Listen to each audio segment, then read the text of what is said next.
یہ کہہ کر مایا ہمیشہ ہمیشہ کے لیے میری آنکھوں کے سامنے سے غائب ہو گئی۔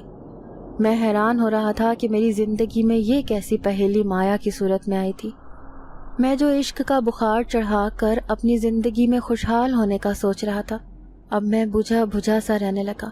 میں اب سوچتا تھا کہ شاید میں بھی ایک لالچی انسان ہوں اور اپنے حالات بدلنے کے لیے مایا کا سہارا لینا چاہتا تھا۔ اچھا ہی ہوا جو مجھے وقت سے پہلے یہ سب پتہ چل گیا، ورنہ نہ جانے میں کتنا آگے چلا جاتا، جہاں سے واپسی کا راستہ ممکن نہیں تھا۔ مایا کے دیے ہوئے پیسوں سے میری دکان اچھی خاصی چل رہی تھی اور چھوٹی بہن بھی اپنے گھر رخصت ہو چکی تھی۔ اب اماں مجھ سے اصرار کر رہی تھی کہ میں بھی شادی کر کے اپنا گھر بسا لوں تاکہ ربیہ کی ذمہ داری بھی پوری ہو جائے۔